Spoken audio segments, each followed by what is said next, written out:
Straight. I love it. All right. Good posture. I like that. Okay. So Mastermind with Neil Schwartz. Our special guest today is Michael Klein from the great state of New Jersey. Michael, welcome. Let's give him a big hand. Woo! All right. Thank you, Neil. Good job. Good job. Michael, how long with the Mike Ferry have you been following Mike? I lost track, but I would say about 14 years. Good for you. And were you in real estate before that? Yep, for about 4 years, 5 years.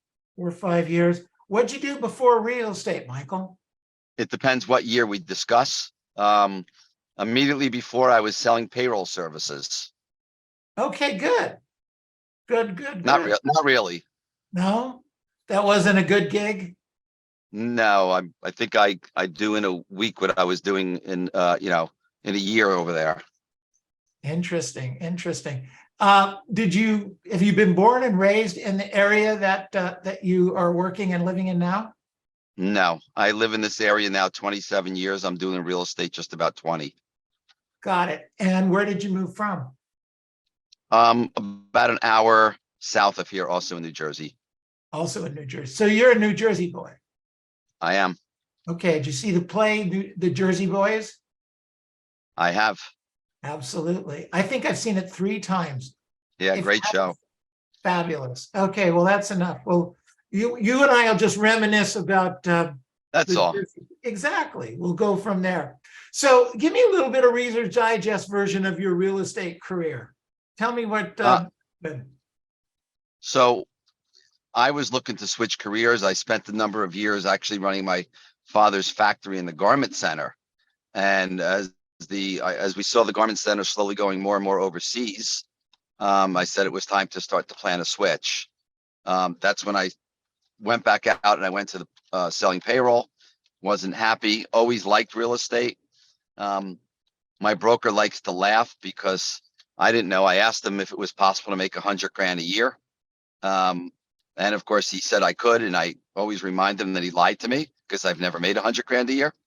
And I was fortunate enough, being I was working for a family member, I was able to do the first year of real estate part-time. Although for me, part-time was still 45 hours a week. So that's how I just catapulted. Everything was just a climb every year. And I was almost in shock at the level of business I was doing. I didn't know I was like, how can you sell more than 1 home a month? That was my thought. Right. And how many homes a month do you sell? Well, last year was my best year. Without my team, I did 107. 107 without the team. Yeah, I would say I vary between 85 and 100 a year. 85 to 100 deals a year. You yourself. Me, myself. Got it. Okay. And your team does typically? It's a small team. Not a lot, maybe 35 more deals. How many agents on the team? 2. Okay. Still 15, 16 per And we person. also probably, unlike most people, I still have a rental arm of my business, and I probably represent about 120 landlords a year also. So that's a really lucrative part of the business that I don't think we generally on the West Coast have. So how'd you get started with that? Just some of my clients always wanted me to represent their rentals. I know most realtors, when they start to build their sale business, they get out of that. It's really not very lucrative, especially if you do it properly. But it's a great feeding arm. Every year, 3, 5, 7 of my landlords say, you know what, sell the property. So one of my goals this year is actually to pick up 50 new landlords.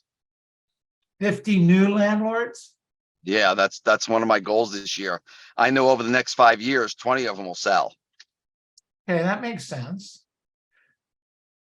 So let's stop there for just a second. How do you go after the non-owner occupieds in your market? Yeah, so in my market, the majority of, first of all, the tenant pays the fee, which is 1 month. split between obviously the two realtors involved. It's such a big rental market. If I think of them, my main town is only 1.2 square miles. And if I take my town and the town next door, if I just look at 2022, we'll have 4,000 condominiums that have been rented by individuals. So they're all on the MLS. So I just have to run the MLS on who's rented, and just instead of doing a just listed call, I do a rental prospected call. Got it. Okay. And how does that kind of sound? Do you mind? Yeah, it goes along the lines of, I'd be like, hi Neil, this is Michael from Liberty Realty. I was calling about your 123 Banana Street. I believe you have rented out. Is that correct? Correct. So Neil, I was just wondering, when the lease comes due, if there was an acceptable value, do you have any interest in selling the property? Maybe. I don't know. We'll see what happens. What do you have in Okay. mind? Well, that makes perfect sense. Neil, I'm just curious. Did you buy this as a investment property, or was it your primary home and you kept it as an investment because maybe you weren't happy with the sale value at that time? No, it was an investment property. Okay, excellent. And was the goal to hold it for a certain amount of years and sell it, or was the goal to hold it for a long-term investment? I love it. You just keep the I just conversation going. I keep going, and eventually, if they don't want to sell, I just say to them, "That's great. May I share with you that I happen to represent a lot of landlords, and I do it in a way that no other realtor in our area does. May I share that with you?" And I just See? try and pick them up as a landlord. Got it. Okay. Very cool. I Excellent. happen to have it. What I do different. And it took me years to build this, but I happen to have an assistant who doesn't do anything with my sales. She only deals with my landlords and tenants. So she handles about, at this point, she's been with me 2 years. She handles about 90% of my rental business. Interesting. Very cool. Good stuff. All right. So you met Mike Ferry when? Last week, I think. No, about 14 years ago. Okay. And you said you were in the business about 4 years before that? Yeah, about 4 or 5 years before that, I was in the business. And I'll be honest with you, there was one person in my market who was in my office who told me about this, and I was doing so much more business than him. And I'm thinking, like, this is ridiculous. And I was very resistant in the beginning. To going to see Mike. Yeah, Got I it. was probably doing somewheres in the, I don't remember unit wise. I was probably 40, 45 units a year, and I was making about 800 grand before I started with Mike. So let me ask you a question. I hear this all the time where some of you guys, great agents like yourself, tend to have a quote unquote fast start. And other agents are very frustrated that they don't have a fast start. So Michael, what was the difference in the beginning? You didn't come from a real estate background per se, No, right? not So at all. what's the difference? You're just a hustler or what? I think a combination of things, but number one, I'm not scared to work. So putting in a 17-hour day doesn't even bother me. Okay. Working 8 days a week didn't bother me. When I started, there used to be, floor time was very popular. There was a lot of walk-ins where we are in an urban market. I would get a phone call and people would want to go have me drive them around to look for a rental, and I'd pass it off. People actually said to me, "What are you doing? You can't do that. Everybody starts with rentals." And I said, "Yeah, but that's the problem. I'm not everybody. Don't want them." And just beg people. I did open houses every Saturday and Sunday. And I would meet people and, of course, just start working with them. I'd sell them a home, and I was just great in getting referrals from the people that I met. So I started off as working primarily with buyers. And of course, the buyers become your sellers so many years down the line. Right. But So if I can remember, Neil, my beginning, my first full-time year, I did $180,000. My second year, I made 360. Then I went 480, 580, 750, and then 850. That was my first 6 years in business. most people don't do that, Michael. No. So Michael, how mobbed up are you? What meaning what? Forget it. No mob involved. No It's, mob. look, to me, it's a matter of mindset, work habits, and drive. And I laugh at how many agents say open houses are a waste of time.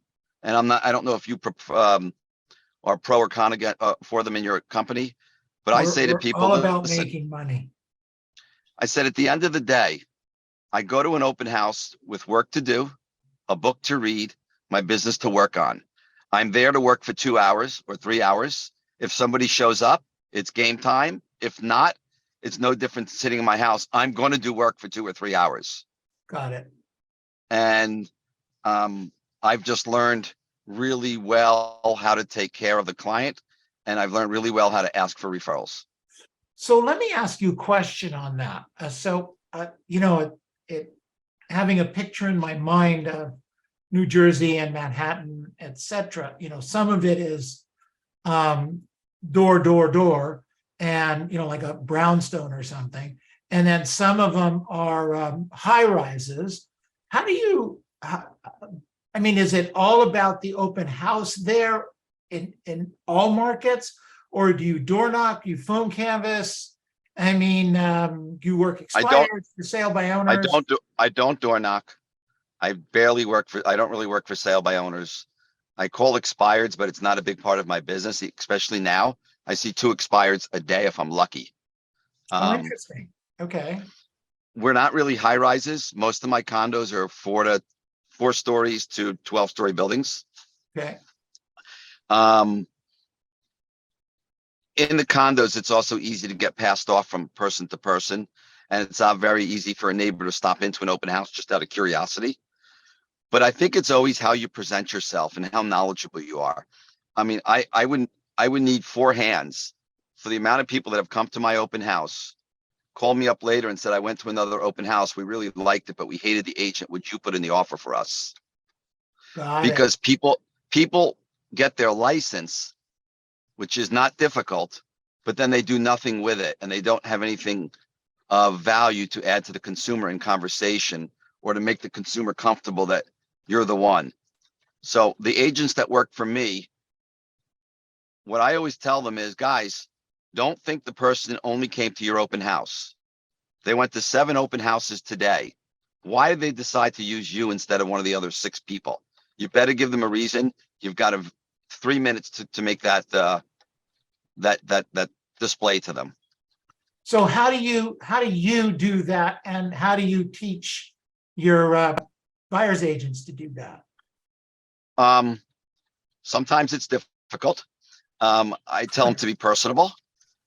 So that means you have to have a even if personality and smile. you have to have a personality, you have to have voice inflection, you have to have knowledge. Got to ask them a lot of questions. I mean, even as they're signing in, do you live local? Do you own? Do you rent? What's your goals? What are you looking for? Do you know this? Do you know that? Et cetera, et cetera. But one of the things, if I get into a conversation with somebody, whether it's an open house or whether it's a referral or a call-in on one of my properties, one of the biggest things that I have found is to treat people with respect by using the right words. And here's what I mean, Neil. When I talk to a buyer for the first time, one of the lines that I have come up with that has seemed to become extremely successful for me, as I always say to them, let me explain to you how I work. I said, my goal is not to sell you a home. And then I stopped for a second. And I said, my goal is to ask you a lot of questions so I understand your goals. I'm going to educate you about the market and I'm going to help you buy the right home. And I said, because at the end of our process together, I want you to be so happy that you can't wait to refer me to 3 people. Very nice. Excellent. You don't mind if we steal that, right? Nope. And every single one of them says thank you, because they always say, oh my God, I talked to another realtor and I felt so pressured. Right. So you want them to feel that you're there for them. You're not there for the dollar. So Dale Carnegie's make me feel important. That's it. Right. Yeah, exactly. He stole that course from me. He stole that course from you. Yeah, you're a little bit older than me. But you know, the truth of the matter is, and I don't know how many people were here on July when I was talking about customer service on stage at Mike's seminar, but you need to get rid of the word customer in your mindset. and you need to treat people like clients. To me, a customer walks into a deli and buys a sub. A customer at the end of a transaction, and this is what I said on stage if anyone was there, at the end of a transaction, if the person you worked with is not so thrilled that they're ready to use you again or refer you, then all you have succeeded in doing is making a sale to a customer, but you failed to put a client in your database. Very well said. And that is how I have built my business. So you're not about customers, you're about clients. That's correct. I think every time I read a business book and they talk about customer service, I want to write to the author and say, you're an idiot. Why do you keep calling these people customers? They're not customers. They're clients. Right. Good for you. That's great. Great idea. Thank you. So what would you say your superpower was, my friend? I think my superpower in the beginning, and maybe to a degree right now, is my work ethic of hours. I had somebody, and this will explain it, but I had somebody come up to me about 8 months ago in my office, about 2 years. And he said, man, do I want your business? And I said to him, no, you don't. You want my results. I said, because I'm in the office at 6:45 in the morning and you're not here. And I go home at 7 p.m. and you're not here. So don't tell me you want my business. Yeah, that's great. I've So, heard that said many, many times by concert pianists. yeah, and anybody that wants to grow their business, it doesn't happen because your father was in the business. It doesn't happen because you're privileged. It doesn't happen for anything except putting in the time and the effort. Got it. You were talking about knowledge of the marketplace. I would suspect that scripts and dialogues, what to say and how to say it, is important. Now you have your own shtick. My sense is you have your own shtick. Do you use the scripts and dialogues that we tend to use? 65%. Okay. All right. And I would say of the stuff that I don't use, it's all Mike-ish. Uh-huh. So I might have added a few words. I might have twisted it a little bit to make it accomplish what I think I need to accomplish. And I think Mike will often admit you don't have to follow it 1,000% word for word, especially like you asked me about the rentals. Mike doesn't have a rental prospecting script. No. So you have to think about what have I learned? What are we trying to accomplish? And how do I keep the person engaged on the telephone? So when you're talking to a client at an open house or maybe over the phone, that's a lead, and you're asking them a lot of questions, how important is product knowledge in that conversation to you? I think product knowledge is important, but at the same time, honesty is important. So explain. I don't know. I don't know if you have in your market. Is there many condos there or not really? Not like your market. Okay, so in our market, at least, it's very common that once a new building is built, after a few years, the association sues the developer, Yes. and they get into called a transition litigation. Now we have that here. Right. So once you're in a transition litigation, we know that most banks aren't going to loan in the building. Well, if I'm representing a unit in a transition litigation building, I've had people come to an open house and they're starting to show interest. And I say, hey, just out of curiosity, and I ask them, do you know what a transition litigation is? They say no. And I start to explain it to them. And I say, it doesn't mean it's bad. I own in the building. I've sold units in the building, but you need to know this. And that was actually the case where the guy came back to me. He went to a different unit in the same building the same day I did it. And of course, the guy didn't say anything about a transition litigation. He came back to me and he bought a home for me a week later for $1 million because I was honest and open with him. Got it. I'll do that on the telephone, Neil. If you call me up about seeing a unit that's in a litigated building, I don't want to waste my time and I don't want to waste your time. So before we go to the building, I explain to you what a litigation is and make sure you're comfortable still going to the building. Excellent. Good stuff. So you don't hide it in the transfer disclosure so that they can find it in the instructions later on. Nope. Nope. Got it. Very, very, very out front. And I find the more honest you are with people, the more that they enjoy working with you. Excellent. You mind if we open it up to a few questions right now, Michael? Please, All right. please. Okay, excellent. Questions for Michael Klein. Jump in there and just shout out or raise your hand. I have Josie. a question. Yeah, Michael, thank you. You said that you have a very high level of asking how to ask for referrals. What do you mean by that? I mean that even if I call a client and leave a message on the phone, general, I call my clients 3 times a year. I'll end with, if you or anybody you know needs any help, please let me know. When I'm working with a client at the end of a transaction, I always ask them, and not, do you know anybody who's looking to buy? I said, do you know anybody else that owns real estate in the area that I could speak to about their real estate goals? I'm just notorious about asking people.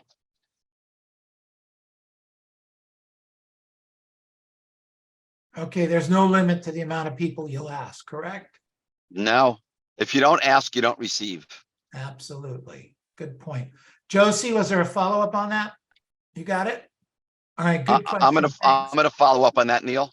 Okay, When what I do, if Neil sends me a referral, before I even get to speak to the referral, I've already emailed my assistant and I send out a thank you card and a $25, or depending on the value, a $50 Starbucks card to the client. Thank you for referring me to John Smith to buy his home. I appreciate the trust you and you have in me, blah, blah, blah. And then when they close, I send them out another small gift. good for you. So that goes to the client. Does it go to the real estate agent that's sending you a referral? Well, no. Well, I believe it or not, I don't do a million, and I know where you're kidding, but I don't do a lot of realtor to realtor stuff. Maybe about 4 or 5 a year. Really? Interesting. Yeah. Interesting. As personable as you are, as Johnny on the spot as you are, and you always make me feel good when I get around you at one of the events, but I would assume you make other people feel the same way. Are you open for a little bit of coaching? I'm always open for coaching. So my suggestion is that you put the name and addresses of those people. I get hit up.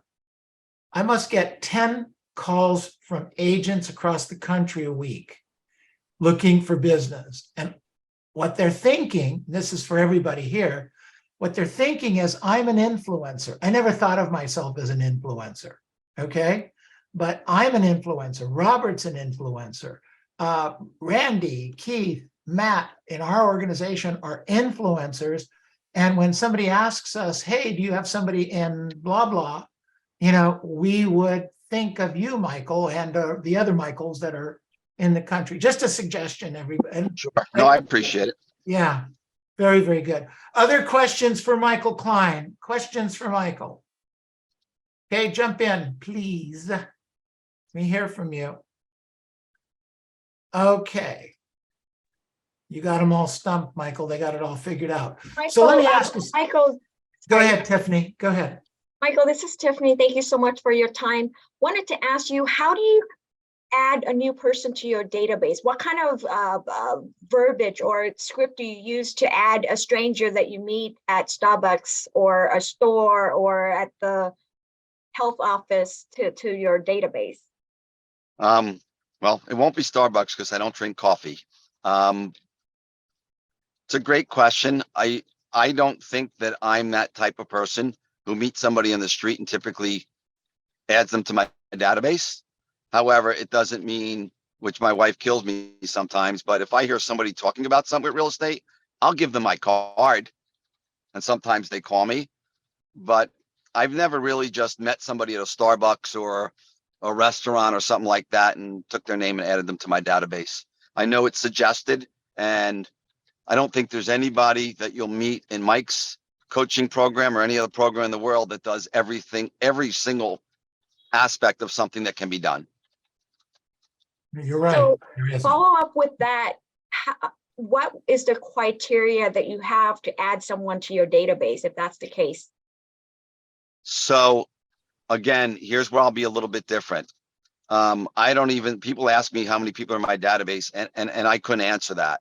The reason being is I send out monthly reports to a lot of my condo buildings. And I've had an assistant years ago go into Cole's resource and just try and get every person's name and email address, because periodically somebody I've never spoken to just calls and says, I've been receiving your report for 5 years and I want to sell my home or I want to rent my home. And it also makes it easier when I prospect now for rentals. At the end of the day, if they don't want to do anything, I just turn around and say, hey, I have one more question for you. Whether you're selling your home or not, I have a lot of clients in your building and they'd like to understand what's going on. I have a monthly report that comes out and it's just your building and one other. Shows you what sells and what rents on a monthly basis. Would you allow me to include you on that email?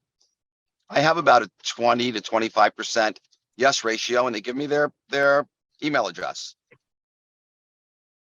And depending on the conversation is whether I'm going to actually schedule another call with them or I'll just get them again in the future on the next just listed call. Great, thank you so much. So Michael, let me ask you this question. The Michael of today, based on what you know, et cetera, and the market's probably slightly different today than it was, 20 some odd years ago. Yeah. What 2 or 3 things would you give an agent to do right now to help them get started and or grow their business from maybe 5 to 8 deals to 25 deals? What ideas? Let's start with grow the business. And Okay. Neil, as a broker, you'll appreciate this, but a few years back, there's a small firm here, and I went in there one day, and the broker wanted to introduce me to his 23-year-old son who was joining the business. And the broker's in the business longer than I am. And he said, Michael, I really respect your business. What's the one piece of advice you would give my son? And I looked at him and I said, Joe, I said, when you're done with a transaction with somebody, make sure you stay in touch with them a few times a year. And he said, thank you. And I got quiet for a minute. And then I looked at him, I said, because if you don't, I promise you I will. Which was funny because the next week the broker told me that was the topic of his entire meeting to his office. Guys, I can't emphasize how important it is. I have clients that joke with me that they'll tell you what week I'm going to call them. And yet I know so many agents that do a good business that still tell me that they don't call their database. And we hear it all the time. All the time. It is, I mean, amazing how many people don't call their database. So that has to do with growth. As far as getting started, I think number one, and depending how getting started, are they 2 months in the business or 2 years in the business? I think the biggest mistake that most newcomers make is you don't need a client to make appointments to go visit properties in order to understand the value of properties. So when your part of your job should be 1 or 2 days a week is to take 3 hours, make an appointment, go view 5 or 6 homes and understand values of what you're trying to sell to people. If it's condos, go to the condo and understand where the amenities are so you don't look like an idiot when you walk in and they have questions and you can't answer them. You need to become a person of knowledge as quick as you can. If I'm new in the business, just like I did, guys, I don't know why so many people, maybe it's because they go to Mike and Mike talks about, listings. He's not saying don't work with a buyer. He's talking to a crowd of 3,000 to 4,000 people at a time. He can't talk to everybody as an individual. Guys, open houses are phenomenal way to meet people who are ready, willing, and able to do business. And guess what? 25% of the time, I'm selling them a home and then I'm listing their home because they're upgrading. Great thought. So, and I think the third thing is, I think too many people have to really make a decision on how committed they are to growing their business. First of all, I want everybody to remember that this is not a job. And with all due respect to Neil or whatever he says, because I'm not there, because when I'm asked to talk to new agents in my office, first thing I ask people, how many people, raise your hand if you're starting, if this is your first job. Certain amount of hands go up because they're young. Raise your hand if you're switching jobs. The rest of the hands go up. And I actually tell them everyone in this room should leave the room. And they look at me like I'm a nut. I say, guys, this is not a job. This is a business. And with all due respect, nobody cares whether you come to work or not. You have to be committed yourself to wanting to grow. It might mean for the next 3 years, you're not going to the beach on Saturdays until you have enough business that you could say, you know what? I want to go to the beach Saturday for half a day and work the other half. You got to put in the time. You got to put in the commitment, or you're going to grow like a snail. Great stuff. You're not saying anything, Michael, that we don't talk about all the time. Keep talking about it. You know what I wanted to share, Neil? I don't know if you remember, but when you and I spoke about doing this call a couple of weeks ago, I shared, guys, I love inventing lines. I enjoy it. I have a lot of fun with it. One of the best ones that I've invented is a little bit of a scenario that can only be used in certain markets. And that is basically when the consumer thinks that values are coming down.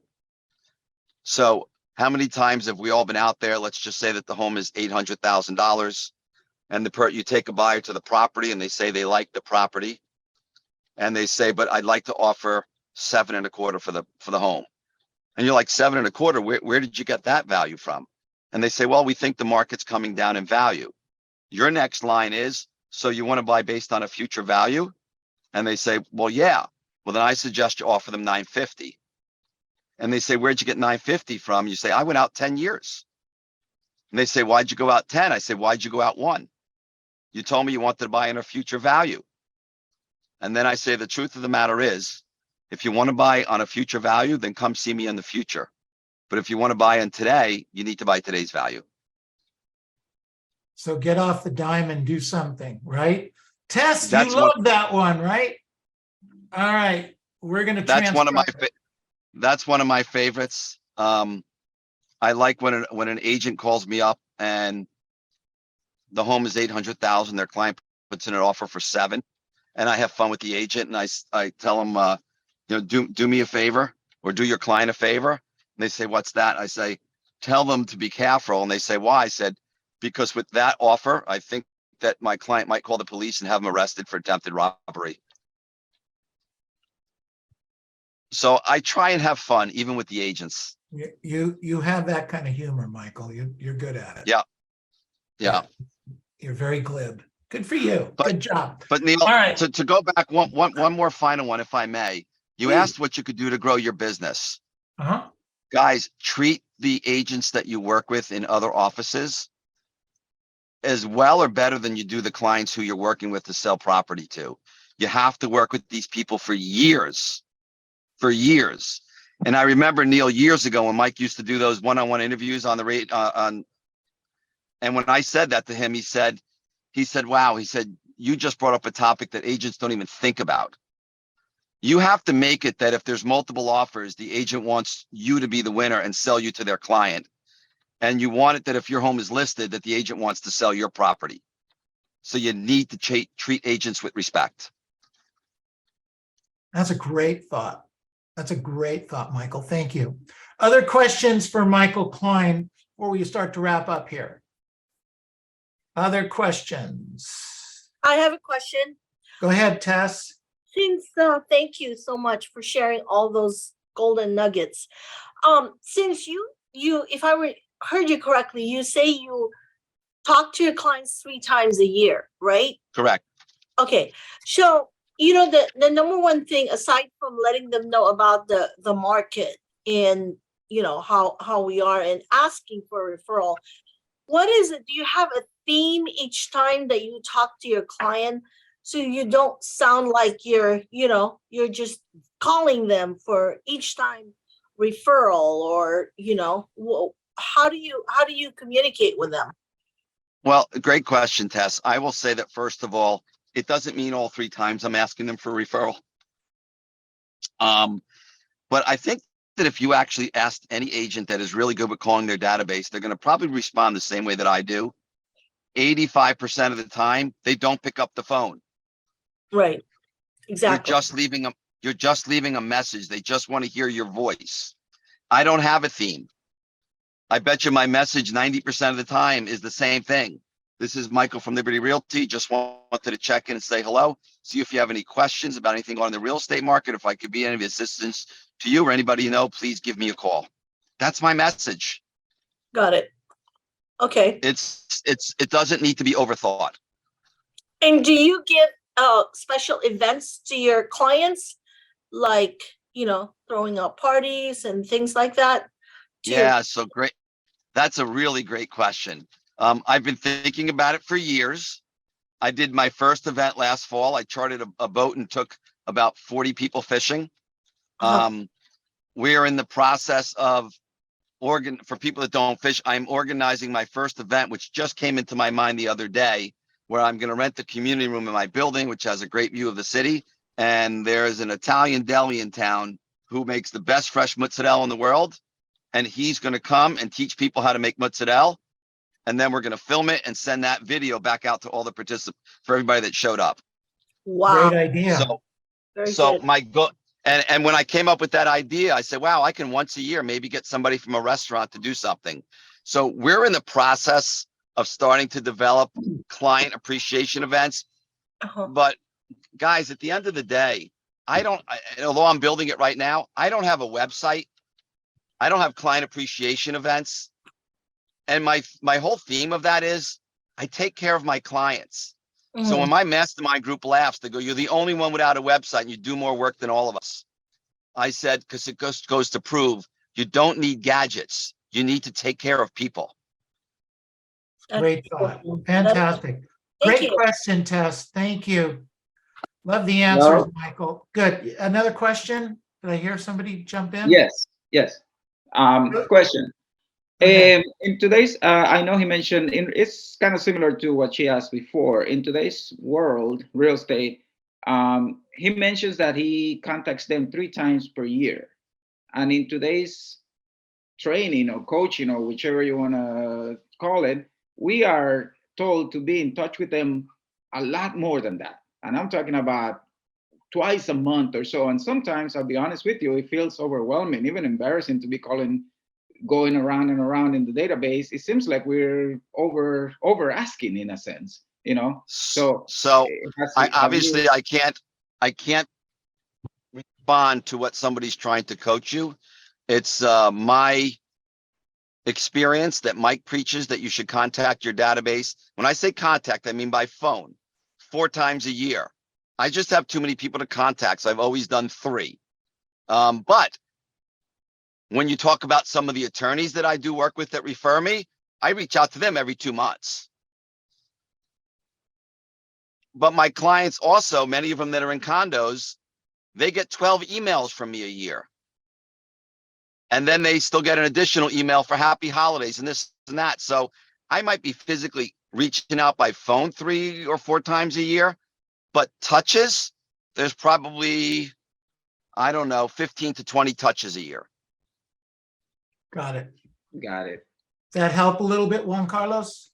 Absolutely, yes. Because I know sometimes we call directly or text. Now there's email. Now there's so many options. So I want to make sure that we're not doing the same repetitive thing all the time. It's top of mind seems to be the word or the phrase that we're using. Yet, how do we do it in a sensible way without overbidding it?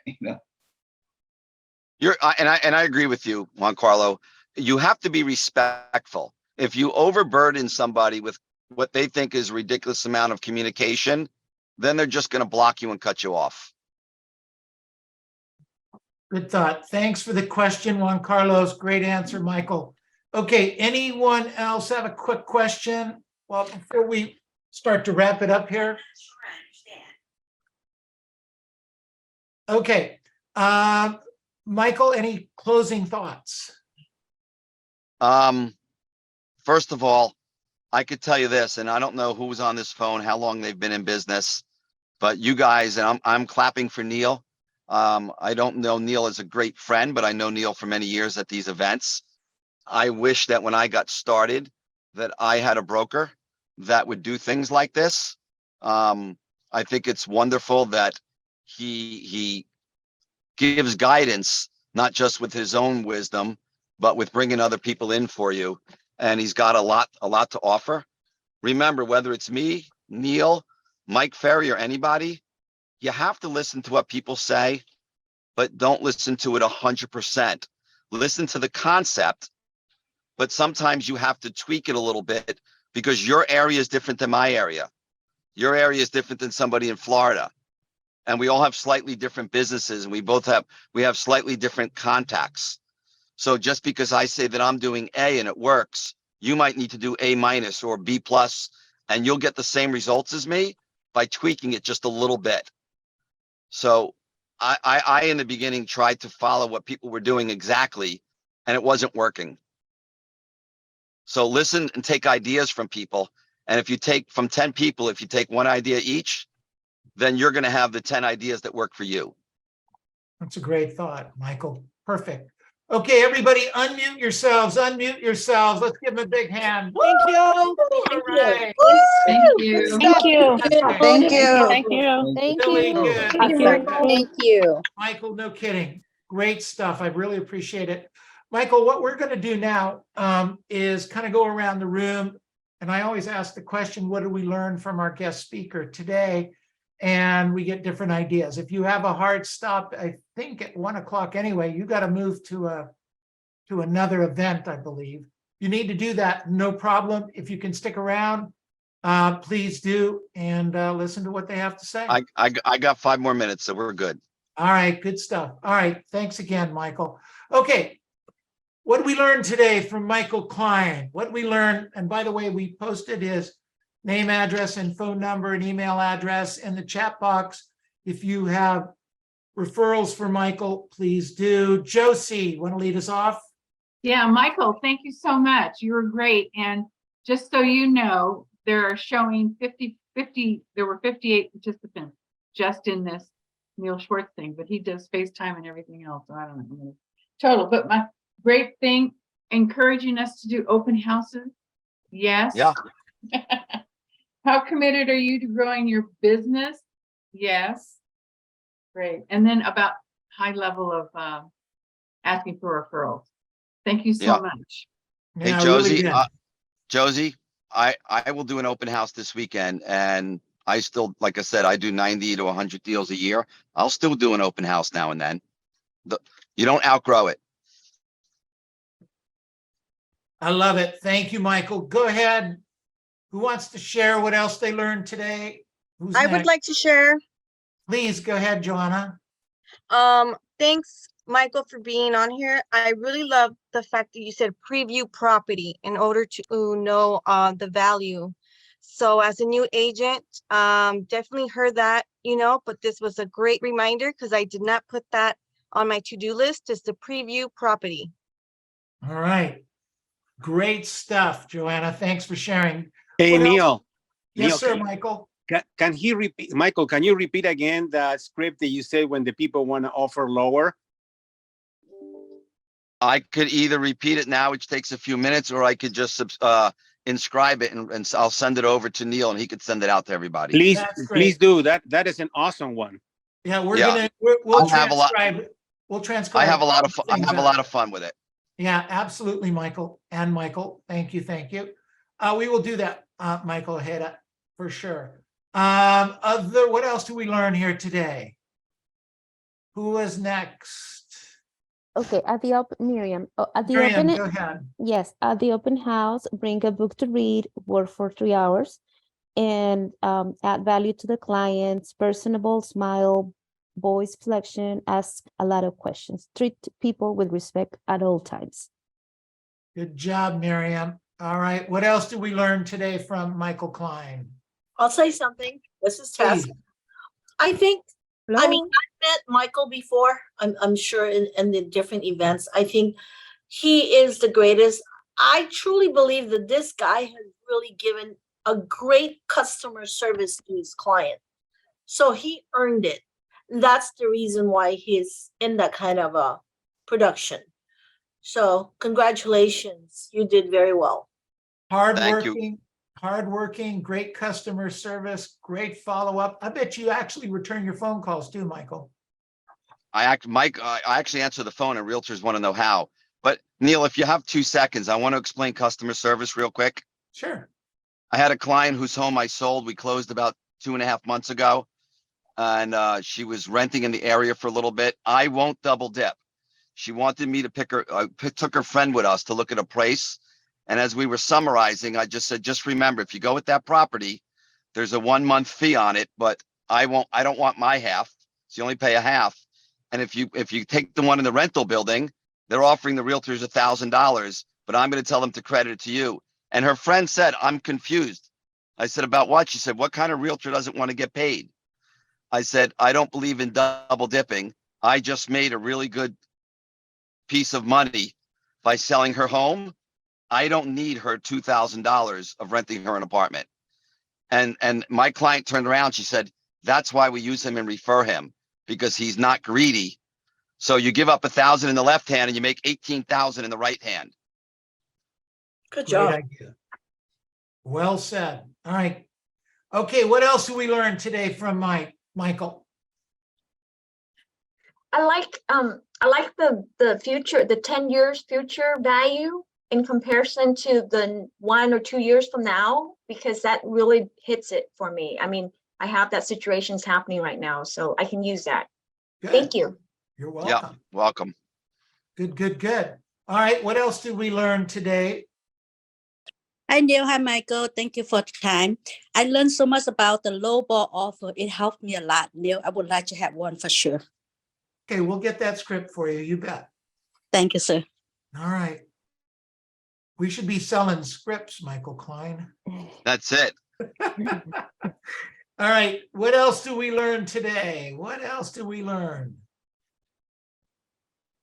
Michael, I learned something, tongue in cheek, What's that? that you need to know your inventory. I can't tell you how many times a day, how many times a week, how many times a month, how many times a year I'm pounding on people to preview property. Yeah. And it's probably one of the hardest jobs of a coach is to convince them that previewing property at the end of the day is more important than the prospecting they say they're going to do during that period of time in the beginning of their business. Yeah, I agree, Neil. It's amazing. I could add on 4 seconds to that, even stronger.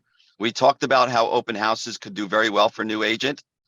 Hey guys, you shouldn't be going to an open house without knowing what similar homes in the area bring the printouts of other active properties.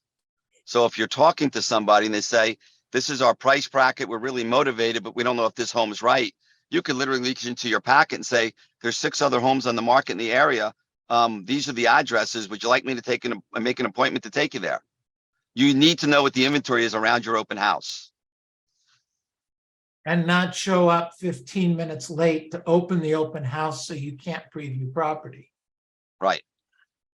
All right, good stuff. Michael, regarding open house, let's say if I don't host the open house, but I attend one, like on a weekend, I'll go into 1 or 2 open house, and I get out of the house and at the parking lot or at the street, people approach me about the house. Is it okay for me to talk to the buyers about the house? Well, that's a question for Neil. I think it's frowned upon to sort of wait outside of an open house and try and say to somebody, hey, I could take you in there. But there's nothing wrong with, as an agent, going to open houses to preview, to understand it. But I would not be the one that would personally, if somebody asked me a question, they said, are you an agent? I might not show them that house. I might be like, I am. Here's my card. If you'd like to talk to me later, give me a call. But I'm not going to show them that open house.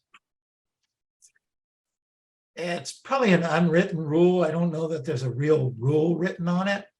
But Right. You want to treat others. This goes back to what Michael was talking about earlier. Treat others as you want them to treat you. So if you're poaching from Mary Sue, I guarantee you, Mary Sue is going to remember you forever. And not in a kind way. That's right. You know, so if you're making an offer on Mary Sue's listing, she may remember that and drop your offer before it gets presented. You never know. So be careful with that stuff. Okay. Let's go with unmute yourselves. Let's unmute yourselves and let's give Michael another big hand. All right. Thank you. Very good. All right, Michael, really appreciate your time a lot. We've got a number of things, you know, I've got a page and a half of notes here. I really appreciate your time, effort, and energy in jumping on with us today. You gave us a lot of food for thought, and you are you know, we're all talking about customer service, but now we're changing it to client service. I think that's a smart idea. I appreciate it. Thank Neil, you. I've always enjoyed these and would be happy to do it a couple times a year if you ever wanted to. Okay, I appreciate that. Well, we will. I guarantee you, we'll call upon you again. All right, we will see. If not before, I'll see you in July. It will. All right, buddy. You be well. Let's give him a big hand. Thank you much. Thank you, Michael. All right, Take care. good stuff. Take care, everybody. All right, thanks, Michael. All right. Bye-bye. Okay, muted everybody. Who is the 1 o'clock prospector today? Unmute yourself. Me, Miriam. Me, Miriam. All right. Me, Miriam. Okay, me, Miriam, you're up. Me. Me. All right, hope you guys enjoyed that. He's a good guy. It was amazing. Thank you. Yeah, you're He's welcome. really, really good. Yeah, Yes. really good guy.